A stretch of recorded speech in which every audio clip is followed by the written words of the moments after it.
എല്ലാവർക്കും നമസ്കാരം. കഴിഞ്ഞ കുറേ ലെക്ചറുകളായിട്ട് നമ്മൾ ന്യൂക്ലിയർ ഫിസിക്സിലെ വിവിധ ടോപ്പിക്കുകൾ ഹാൻഡിൽ ചെയ്തുകൊണ്ടിരിക്കുകയാണ്. അപ്പോൾ കഴിഞ്ഞ ക്ലാസ്സിൽ നമ്മൾ പറഞ്ഞു നിർത്തിയത് ന്യൂക്ലിയർ മോഡൽസിനെ കുറിച്ചാണ്. എന്തുകൊണ്ട് വിവിധ തരം മോഡലുകൾ നമ്മൾക്ക് ഡിസ്കസ് ചെയ്യേണ്ടി വരുന്നുണ്ട്, അതേപോലെ ആ മോഡലുകൾ തമ്മിലുള്ള വ്യത്യാസം എന്ത്, പിന്നെ ആ മോഡലുകൾ യഥാർത്ഥത്തിൽ പൂർണ്ണമായി ന്യൂക്ലിയസിനെ എക്സ്പ്ലെയിൻ ചെയ്യാൻ സാധിക്കുന്നുണ്ടോ, ആ മോഡലുകൾ ഉപയോഗിച്ച് സാധിക്കുന്നുണ്ടോ എന്നൊക്കെയുള്ള വിഷയങ്ങളാണ് നമ്മൾ ഇനി വരുന്ന ക്ലാസ്സുകളിൽ ഡിസ്കസ് ചെയ്യുക. അപ്പോൾ അതിൻ്റെ ഒരു തുടക്കം എന്നുള്ള നിലയ്ക്ക് കഴിഞ്ഞ ക്ലാസ്സിൽ നമ്മൾ തിയററ്റിക്കലി എക്സ്പ്ലെയിൻ ചെയ്ത ലിക്വിഡ് ഡ്രോപ്പ് മോഡലിൻ്റെ കുറച്ചുകൂടി ഡീറ്റെയിൽസിലേക്ക് പോവുകയാണ്. So in this lecture we are discussing about the liquid drop model in detail.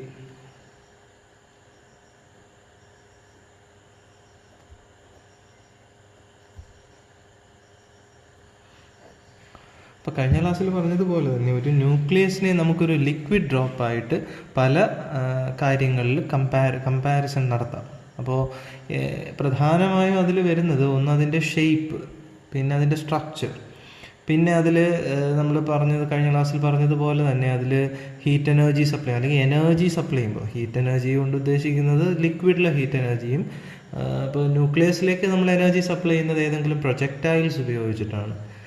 അതിപ്പോൾ ചിലപ്പോൾ ന്യൂട്രോൺസ് ആയിരിക്കാം, അല്ലെങ്കിൽ അതിലും ചെറിയ പാർട്ടിക്കിൾസ് ആയിരിക്കാം, ചിലപ്പോൾ ആൽഫ പാർട്ടിക്കിൾ തന്നെ ആയിരിക്കാം. So whatever it is, we are supplying energy to the nucleus through some bombarding particles or projectiles. അപ്പോൾ അത്തരം പ്രൊജക്ടൈലുകൾ ഉപയോഗിച്ച് ന്യൂക്ലിയസിലേക്ക് എനർജി സപ്ലൈ ചെയ്ത് കഴിയുമ്പോൾ ആ ന്യൂക്ലിയസ് ഒരു ഹയർ എനർജി സ്റ്റേറ്റിലേക്ക് പോകും. That is called compound nuclear.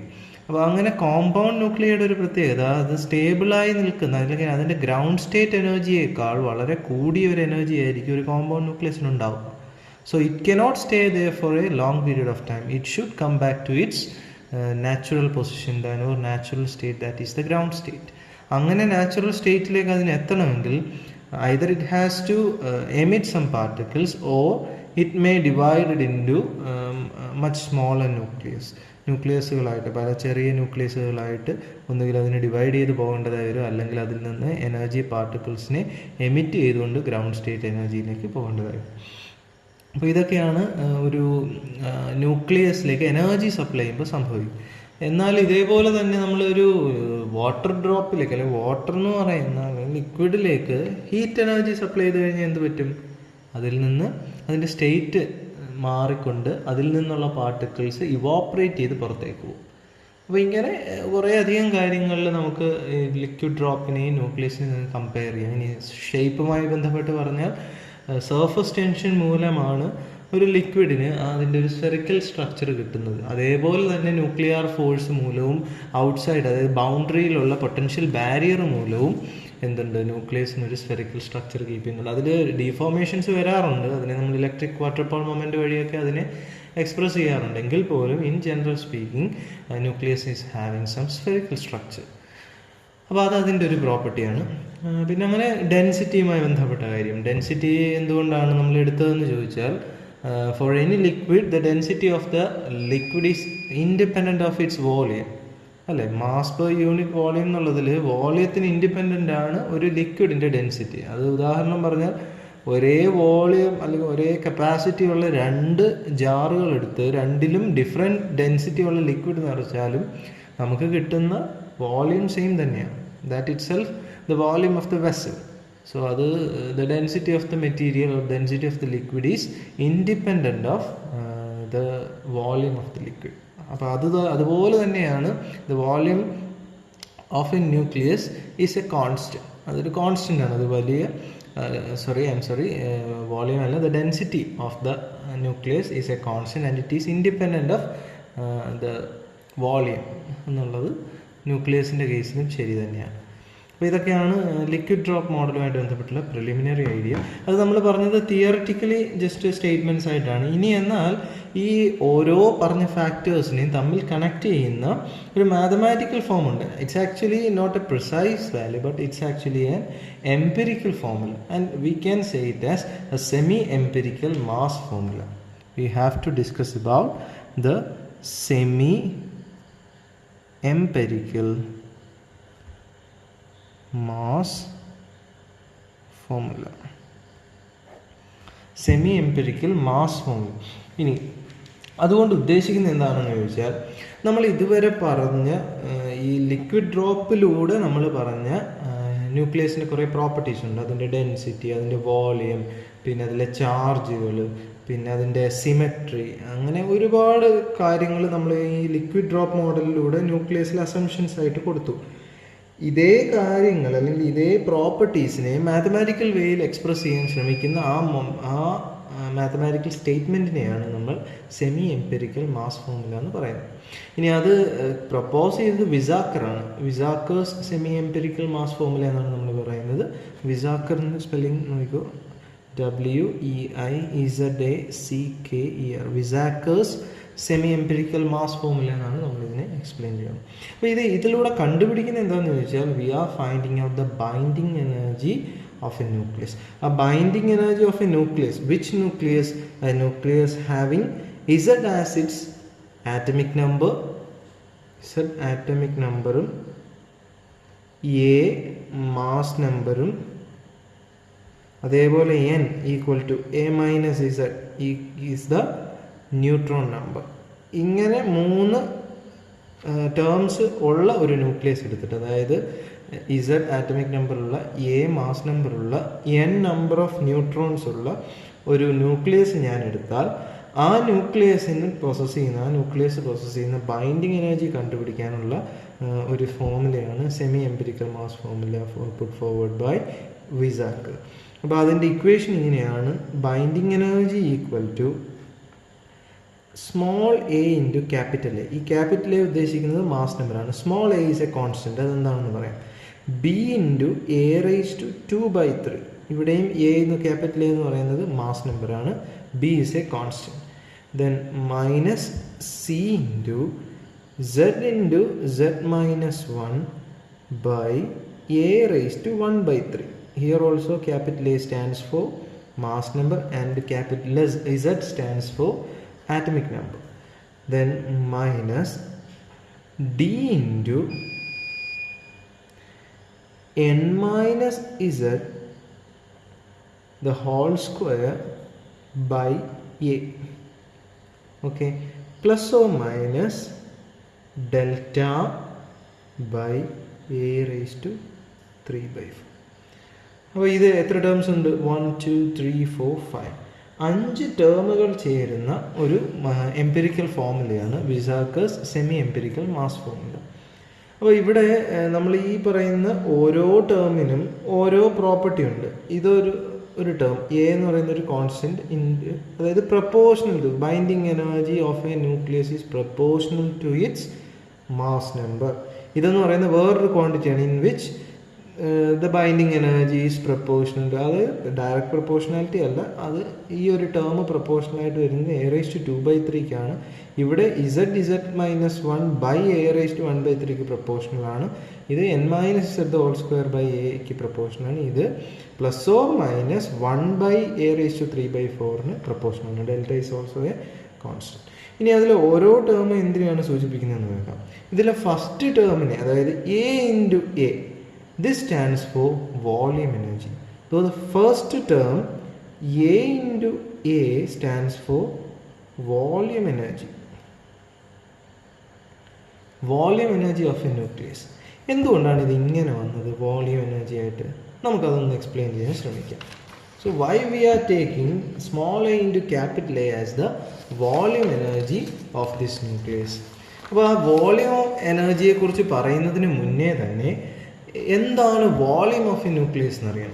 So we know that we can consider nucleus as a spherical entity, or it has a spherical structure. ന്യൂക്ലിയസിന് സ്ഫെറിക്കൽ സ്ട്രക്ചർ ആണെന്ന് നമ്മൾ പറയുന്നു. അപ്പോൾ what is the volume of a sphere? V is equal to 4/3 pi r³, isn't it? ഇനി r എന്ന് പറയുന്നത് it's actually the radius of that particular sphere. നമ്മളെടുത്തത് nucleus ആണെങ്കിൽ r should be the nuclear radius. But we know that the nuclear radius r is equal to r0 a raised to 1/3, isn't it? Substituting this value in this, we will get V is equal to 4 by 3 pi r0 cube into a raised to 1 by 3 the whole cube. A. 4 by 3 is a constant, pi is a constant, r0 cube is a constant, and that's why all these quantities are multiplied and we are taking it as small a into capital A. That's why this term, the first term in the binding energy equation will give the volume energy term. Okay, അപ്പോൾ അങ്ങനെയാണ് ഒന്നാമത്തെ ടേമിനെ volume energy term എന്ന് നമ്മൾ വിളിക്കും. ഇനി രണ്ടാമത്തെ ടേമിലേക്ക് നോക്കാം.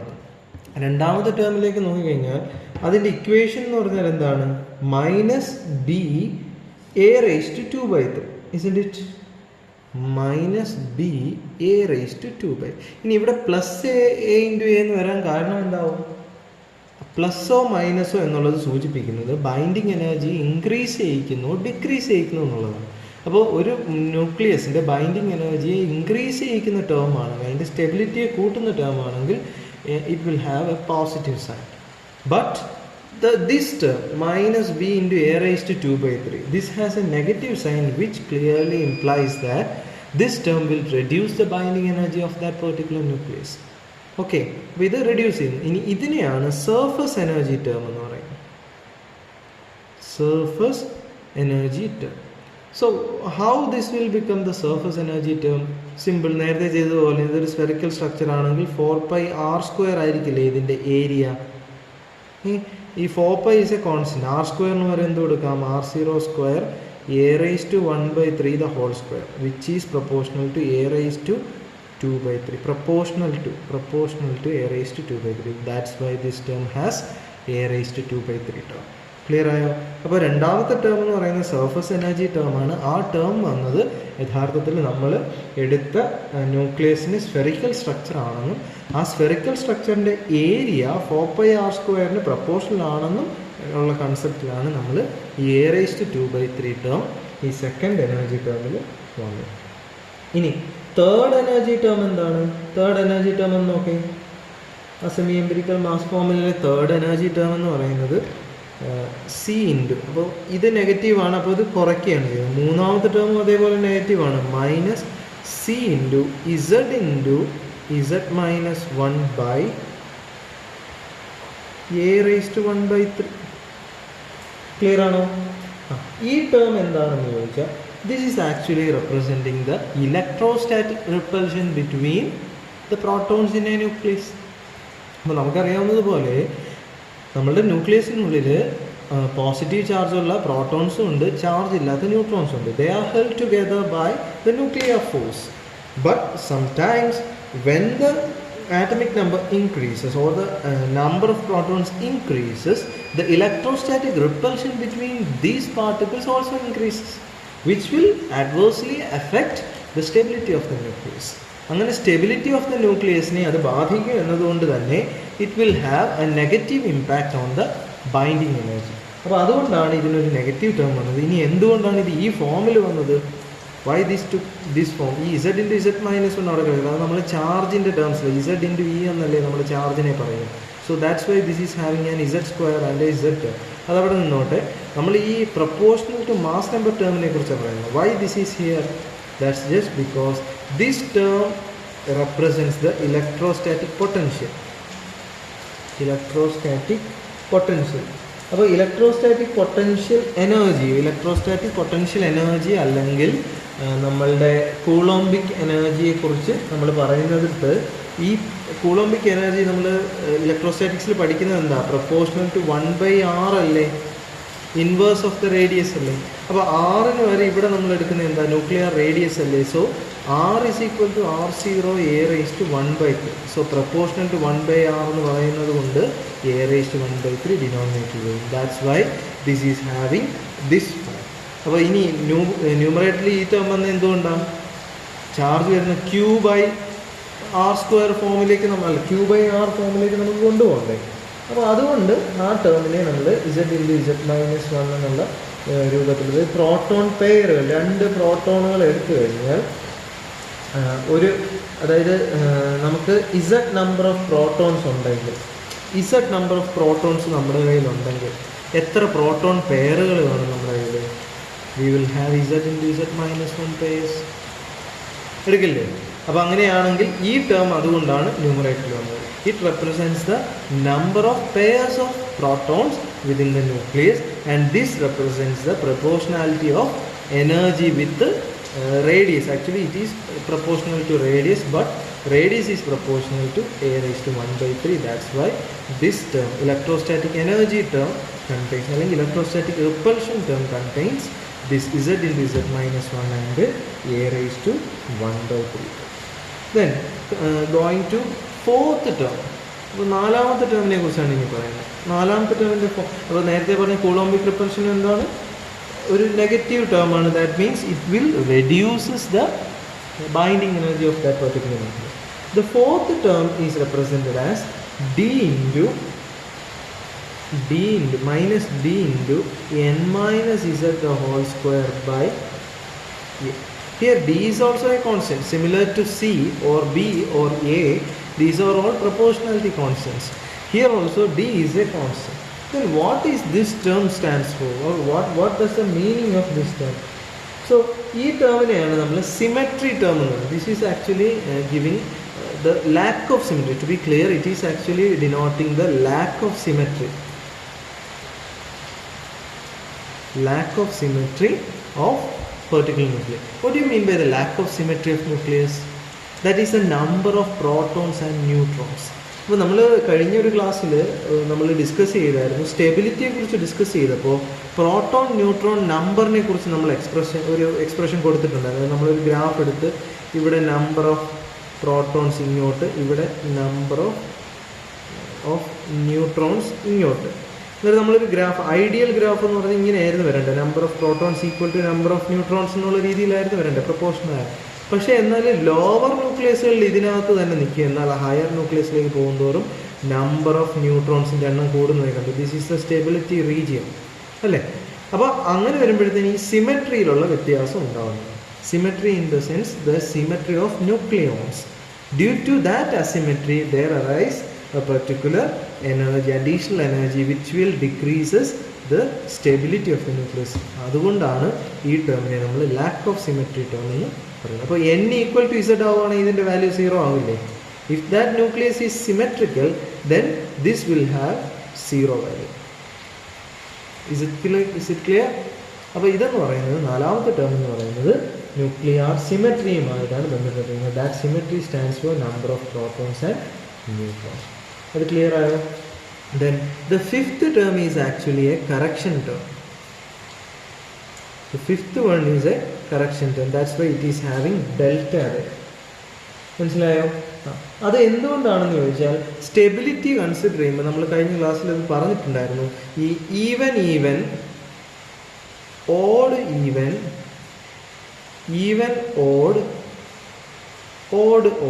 അപ്പോൾ ഇങ്ങനത്തെ ഇത്തരം ന്യൂക്ലിയസ്, ഈ ഓഡ് ഈവൻ എന്ന് പറയുന്നത് എന്താ? Number of protons, number of neutrons എന്നുള്ള അർത്ഥത്തിലാണ് നമ്മൾ ഡിസ്കസ് ചെയ്ത കാര്യം. The most stable nuclei are those nuclei which has both protons and neutrons having even numbers.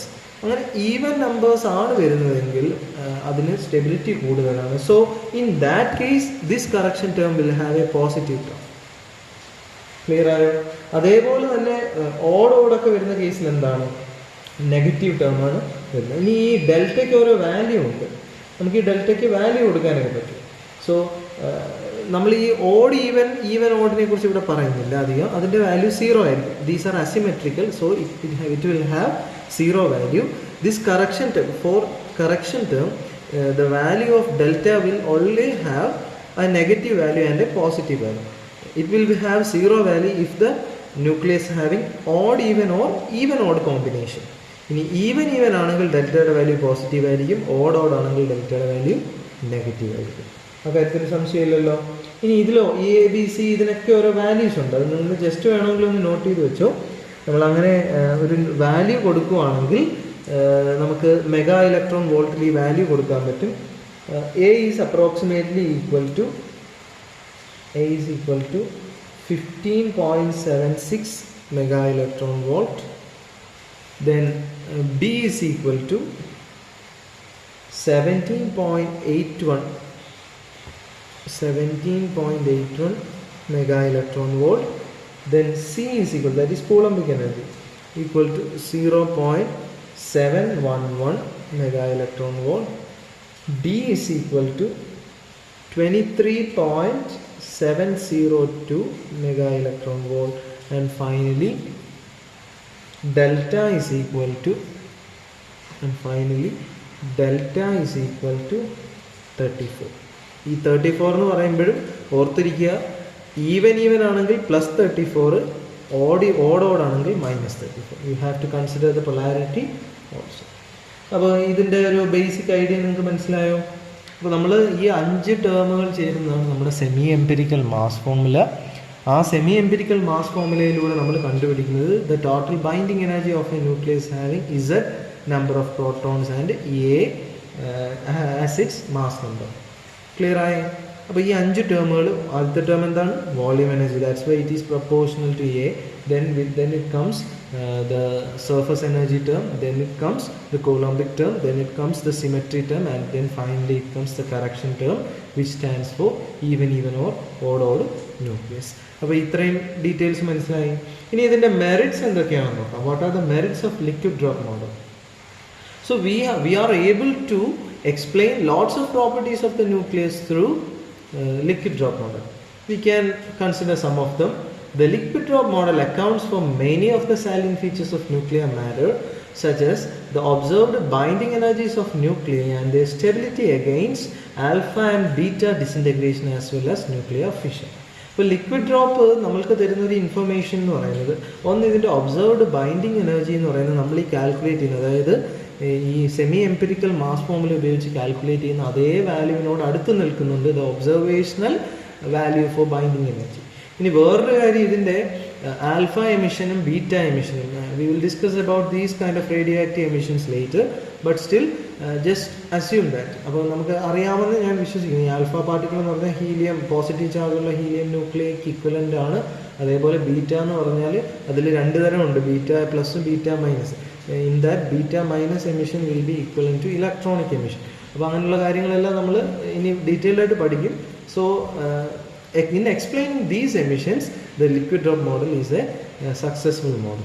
അപ്പോൾ അത് നമുക്ക് പറയാൻ പറ്റും. അതേപോലെ തന്നെ nuclear fission, we were able to explain the nuclear fission. അത് നമ്മൾ കഴിഞ്ഞ ക്ലാസ്സിൽ പറഞ്ഞതാണ്, എങ്ങനെയാണ് ഒരു ലിക്വിഡ് ഡ്രോപ്പിൽ ഓസിലേറ്റ് ചെയ്യിപ്പിച്ച് അതിനെ രണ്ടാക്കാൻ പറ്റുന്നത്, അതുപോലെ ഒരു ന്യൂക്ലിയസിലേക്ക് എനർജി കൊടുത്ത് നമുക്കതിനെ സ്പ്ലിറ്റ് ചെയ്യാവുന്നത്. ഇനി അതേപോലെ തന്നെ ഈ ലിക്വിഡ് ഡ്രോപ്പ് മോഡലിലൂടെ ഉള്ള വേറൊരു മെറിറ്റ്, ഒന്ന് ഞാൻ ഓൾറെഡി പറഞ്ഞ പോലെ ബൈൻഡിങ് എനർജി നല്ലൊരു ആക്യുറസിയിൽ കാൽക്കുലേറ്റ് ചെയ്യാം. അതേപോലെ ആറ്റമിക് മാസ് Z എന്ന് പറയും. സപ്പോസ് നമ്മൾ എടുത്ത ഇക്വേഷൻ ബൈൻഡിങ് എനർജി കണ്ടുപിടിക്കാമെങ്കിൽ സെമി എംപിരിക്കൽ മാസ് ഫോർമുല ഉപയോഗിച്ചുകൊണ്ട് നമുക്ക് Zൻ്റെ വാല്യൂ കണ്ടുപിടിച്ചൂടെ? So it is also useful in calculating the atomic mass of certain nucleus using binding. അപ്പോൾ ഇതെല്ലാം നമുക്ക് ഈ ബൈൻഡിങ് എനർജിയിലൂടെ പറയാൻ പറ്റും. ഇനി ഇതിൻ്റെ ഒരു ഡീമെറിറ്റ് എന്താണ്? Demerit is that it cannot able to explain so many physical properties of nucleus. അതിൽ പല ഫിസിക്കൽ പ്രോപ്പർട്ടീസിനെ എക്സ്പ്ലെയിൻ ചെയ്യാൻ ഈ ലിക്വിഡ് ഡ്രോപ്പ് മോഡലിന് കഴിഞ്ഞതുമില്ല. അതിൽ പ്രധാനപ്പെട്ട കാര്യം പറയാൻ പറ്റുന്നത്, ഈ സ്റ്റെബിലിറ്റി പറയുമ്പോൾ നമ്മളൊരു പറയുന്നൊരു വാക്കാണ് മാജിക് നമ്പേഴ്സ്. അതെന്താണെന്ന് അടുത്ത മോഡൽ പഠിക്കുമ്പോൾ നമുക്ക് ഡിസ്കസ് ചെയ്യാം. ഈ മാജിക് നമ്പേഴ്സ് കൊണ്ട് സിംപ്ലി പറഞ്ഞാൽ ഇത്ര ഉദ്ദേശിക്കുന്നുള്ളൂ. നമ്മളൊരു പീരിയോഡിക് ടേബിളിലൂടെ ഇങ്ങനെ പോയി കഴിഞ്ഞാൽ ന്യൂക്ലിയസുകളുടെ സ്റ്റെബിലിറ്റി പരിശോധിക്കുമ്പോൾ ചില പ്രത്യേക കോൺഫിഗറേഷൻസ് ഉള്ള, ചില പ്രത്യേക പ്രോട്ടോൺ നമ്പറും ന്യൂട്രോൺ നമ്പറും ഉള്ള ന്യൂക്ലിയസുകൾക്ക് എക്സ്ട്രാ സ്റ്റെബിലിറ്റി നമുക്ക് കിട്ടുന്നതായി കാണുന്നു.